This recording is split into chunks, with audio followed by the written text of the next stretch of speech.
Welcome to Melanin and Manga. I am Sheena, she's a key, and I am the biggest MM lover, okay? I absolutely eat the shit up, okay? And when they announced it, that Heated Rivalry was getting a show, I damn near lost my mind, okay? That's my friend Anika. I bugged her about it because they talked about how it was only going to be released in Canada, but then it went international. And baby, let me tell you, I have been losing my damn mind, and I love it that it's blowing up and that it's getting so much attention, and because it deserves it. And I was like, oh shit, this is my time. This is like, let's go, let's talk about MM. So I put together just a couple of ones to show off, and you know, while you're sitting there waiting for another episode of Heated Rivalry and you want to get into MM, your girl's got you, okay? I'm telling you, because MM has had me in a fucking chokehold for like the last 3 years, okay? So your girl's got you. Let's start. I thought it would be fitting if we started with my first love, the thing that got, you know, the riot in my heart started, and that is Him by Serena Bowman and Elle Kennedy, okay? I am just in love with the series, okay? Like, this is my purple dragon, okay? This is the high that I've been chasing for like 3 years now, okay? So it's like rivals to friends, friends to lovers, second chance. Once you read it, you'll understand. So we meet our Jamie and our Wes, and ever since they were little, they loved hockey, and they meet at hockey camp. And of course, they're rivals because both of them are really good and they want to be the best. But then they realize that they're better off as friends, and then friends turn into best friends. And Wes knows from a young age that he likes men, and he is in love with Jamie. Everything about Jamie is magical and wonderful, and Jamie's just like oblivious to the shit, you know. So one night, on one of their last nights in camp, something goes down between them, and it's like a very magical moment, but it's a moment that Wes feels like he kind of talked Jamie into, and he feels horrible about it. So instead of talking to him, he ghosts his best friend, and Jamie never understands like why. So fast forward a few years later, they run into each other because they're in the same circle when it comes to the hockey, and they're both propositioned with this project to do together, and now they're in close proximity, having to work together. And you know, with that, you gotta meet the shit that you guys left unsaid a long time ago, and then that's where things start getting like so good, so steamy, so cute. Like, then you know, you have By Awakening, you have like this friendship that turns into love. Like, the yearning between these two boys is unreal. I just love it, and I actually listened to it, so that's even more of a bonus because you get Teddy Hamilton and Jacob Morgan reading it, and it had been perfection if she made it a duet, but it's still all that great. And to be honest, I feel like all MM romance should be listened to, but that's just my opinion, because I feel like you get like the full effect of, you know, all the feelings, all the steaminess, everything that MM, you know, comes with. So yeah, definitely give Him a try. I am just absolutely in love with this book.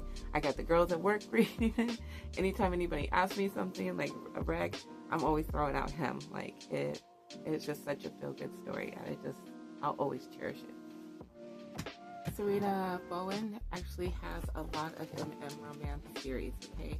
But I'm going to talk about just one more, okay? So sorry if I look down at my notes. So she has this Hockey Guys series. It kind of has the same feeling as Heated Rivalry, okay? So you have the new guy, and it features Hudson and Gavin. Now,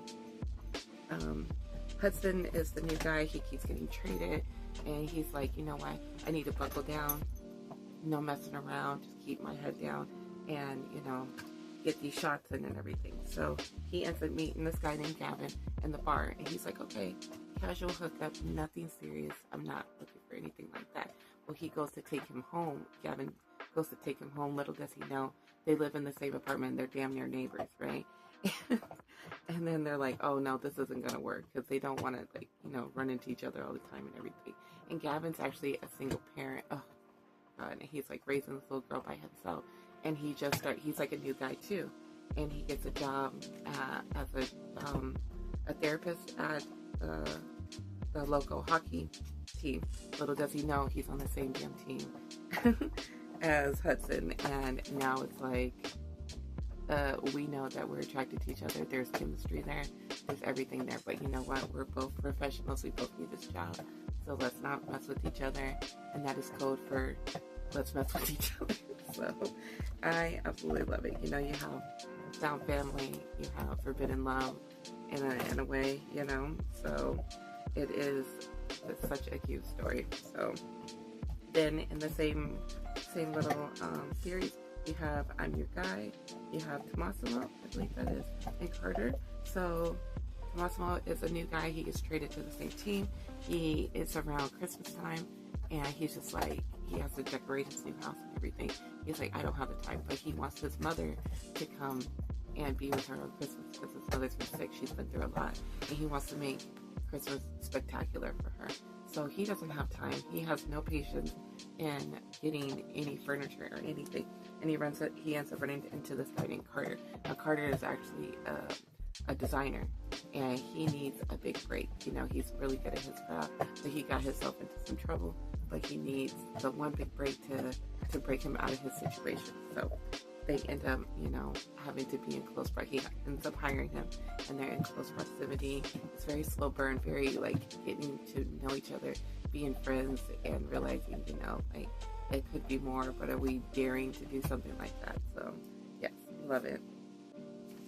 Then we have the last book of the series, and that's The Last Guy on Earth. And we have Jethro. Now he is a goalie, and he's like one of the older goalies in the league. But he's great. But now he's like kind of having like a bunch of problems, and he doesn't know if he should retire or not. But he ends up getting traded to this team. Now on the team, there's this guy named Clay, and he is the coach. And him and Clay have history together. And unfinished business between them, and they fucking hate each other for what happened in the past. But now they gotta work together. And Clay is like, hell no, I don't want to deal with this.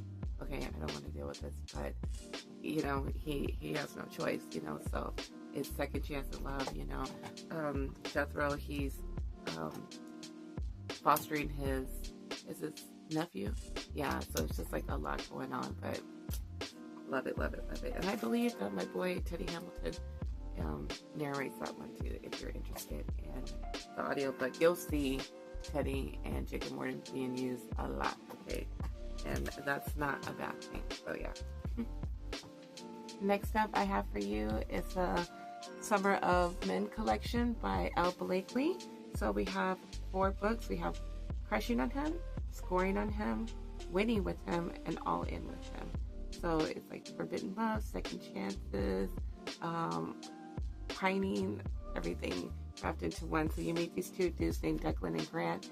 And Declan, I think it's Declan, he is like obsessed with Grant. You know, he thinks he's like a great ball player, all around great guy. You know, he's like mad crushing on him.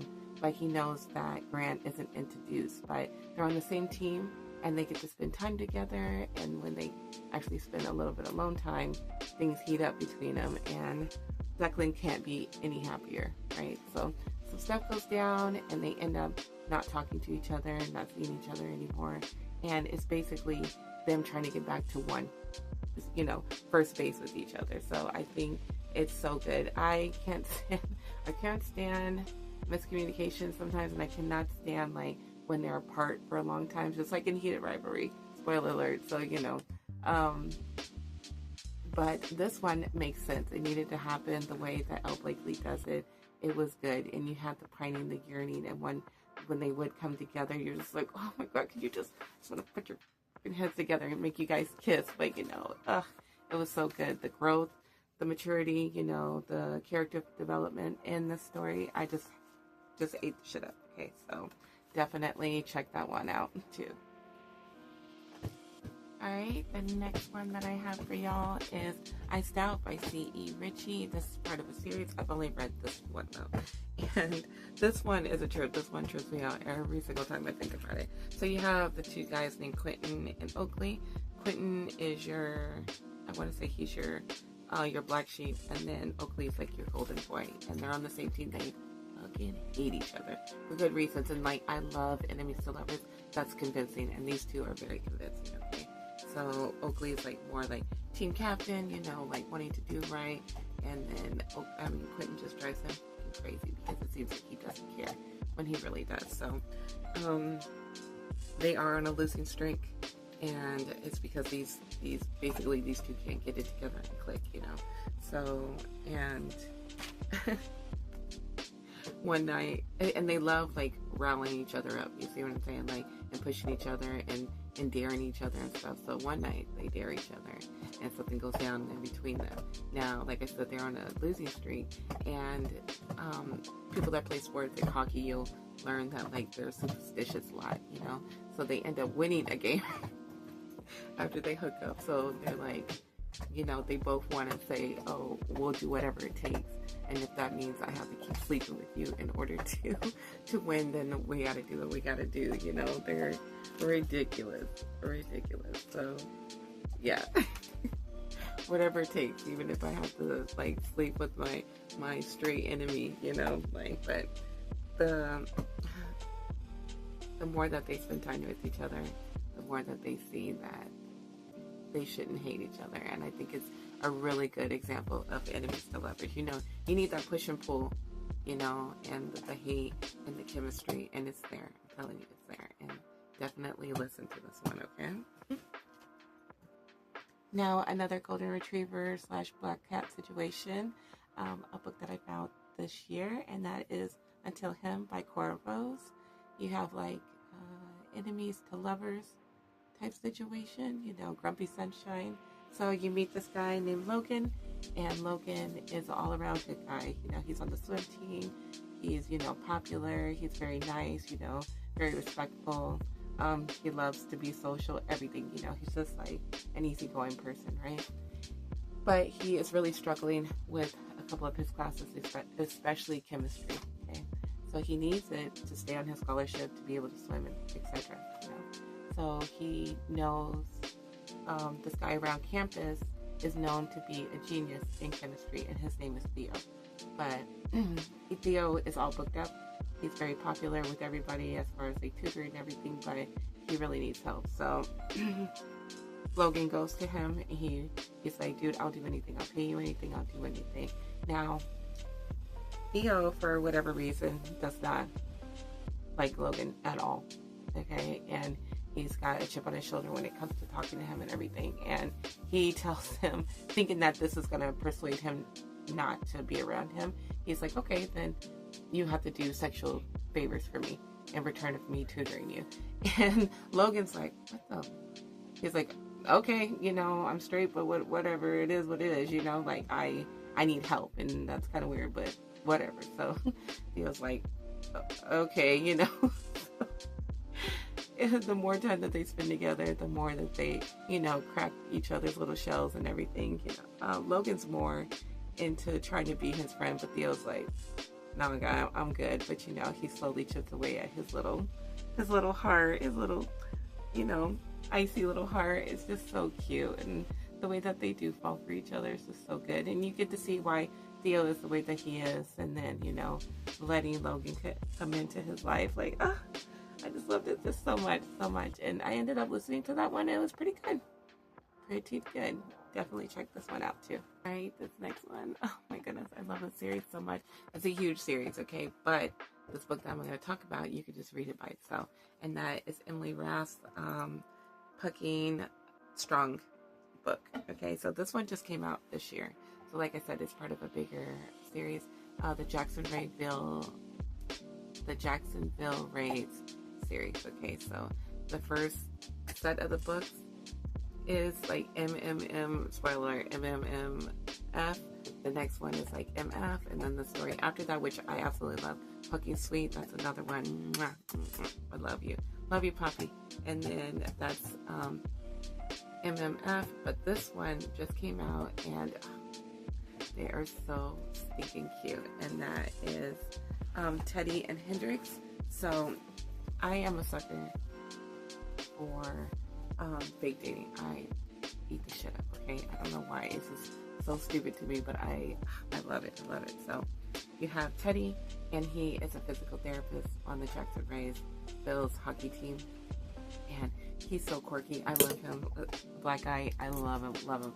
He's just like, he just says whatever the hell he is, and he panics, and like, he just has such a great personality. Like, he's such a good person. Like, he's always trying to like save everybody, you know. And then he has a big crush on one of the players named Hendrix, right?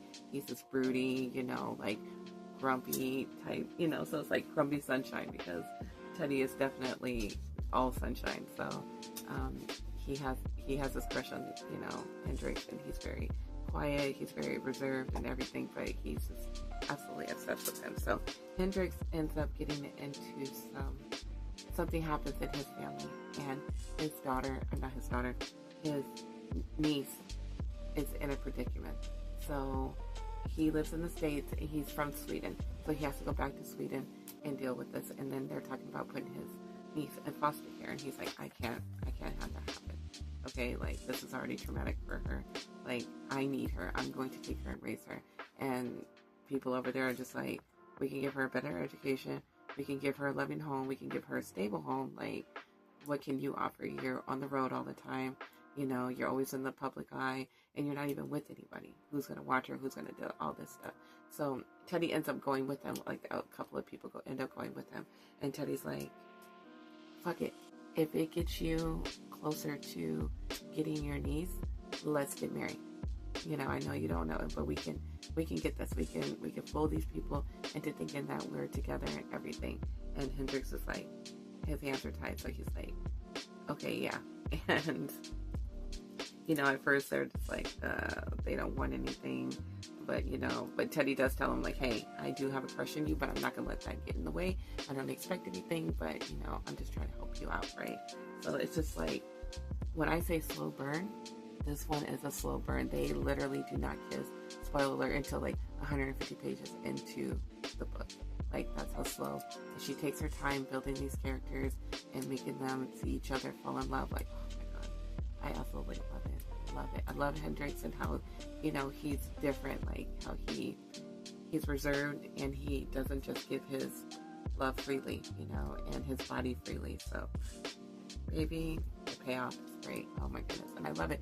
And you know what? There's something about Emily. She's not scared to put, you know, people of color as her main character, like some of these other ones are. You know, one of her other couples in this series, it's a black guy, a white guy, and a white girl, I believe.